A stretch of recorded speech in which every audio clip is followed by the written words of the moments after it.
All India LIC agents federation Alathur branch general body യോഗം നടത്തി. All India LIC agents ഫെഡറേഷന്റെ 40ാം ജന്മദിനം ആഘോഷിക്കുന്ന വേളയിലാണ് വാർഷിക ജനറൽ ബോഡി യോഗം നടത്തിയത്.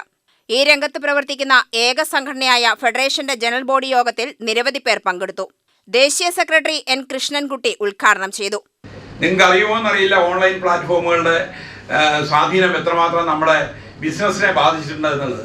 അതായത് നമ്മൾ നൽകുന്ന ബിസിനസ്സിന് രണ്ട് തരത്തിൽ, ഒരു പന്തിയിൽ രണ്ടലയിട്ട് വിളമ്പുന്ന സമ്പ്രദായത്തിലേക്ക് LIC മാനേജ്മെന്റ് പോയി.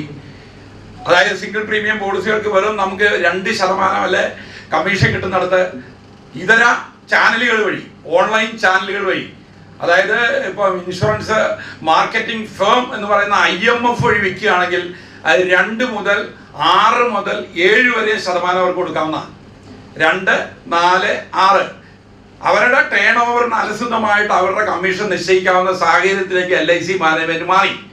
നിങ്ങളൊന്ന് ഓർത്ത് നോക്കണം, 1956 5 കോടിയും കൊണ്ടുണ്ടാക്കിയ ഈ പ്രസ്ഥാനത്തെ ഇന്ന് 50 ലക്ഷം കോടിയിലധികം വലിയ വരുമാനം ഉണ്ടാക്കുന്ന വലിയ കമ്പനിയാക്കി മാറ്റിയത് നമ്മുടെ പഴയ കാലത്ത് ഇന്ന് രക്തസാക്ഷിയായെന്ന് പറഞ്ഞ ആ പ്രിയ സഖാവും അതുപോലെ തന്നെ വിശ്വേട്ടൻ, എനിക്കറിയാം പഴയൊരു കല്ലേപ്പാടത്ത് നിങ്ങൾ അറിയുമെന്ന് ഓർമ്മയില്ല, വിശ്വേട്ടൻ എന്ന് പറഞ്ഞ ആളുണ്ട്.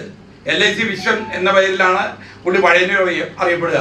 പുള്ളിയുടെ നല്ല കാലങ്ങളിൽ ഒരു ബുള്ളറ്റ് ബൈക്കിൽ ലോകം മുഴുവൻ കറങ്ങി നടന്ന്, സൈക്കിളിലായിരുന്നു ആദ്യം, അത് കഴിഞ്ഞ് ബൈക്കിൽ നടന്ന് അങ്ങനെ സമാഹരിച്ചു കൊണ്ടുവന്ന 5000ന്റെ പോളിസികളും 10,000ന്റെ പോളിസികളും 50,000ന്റെ പോളിസികളും 1 ലക്ഷത്തിന്റെ പോളിസികളുമാണ് ഈ പ്രസ്ഥാനത്തിന്റെ അടിത്തറ. ബ്രാഞ്ച് പ്രസിഡന്റ് വിജയൻ മൂച്ചിക്കൽ അധ്യക്ഷനായി. ദേശീയ ഓർഗനൈസിംഗ് സെക്രട്ടറി A. മുരളീധരൻ മുഖ്യപ്രഭാഷണം നടത്തി. Thrissur division president P. Balamukundan, ജില്ലാ പ്രസിഡന്റ് ബേബി വർഗീസ്, ജില്ലാ secretary Santhosh Kulangara, charitable trust acting chairman RP Jayadevan, branch vice president PK Jayakumar, joint secretary Binumol എന്നിവർ പ്രസംഗിച്ചു. സെക്രട്ടറി രാജൻ ചേരാമംഗലം പ്രവർത്തന റിപ്പോർട്ടും ട്രഷറർ C. മോഹനൻ വരവ് ചെലവ് റിപ്പോർട്ടും അവതരിപ്പിച്ചു. Vice president A. കൗസല്യ അനുശോചന പ്രമേയം അവതരിപ്പിച്ചു. UTV news, Palakkad.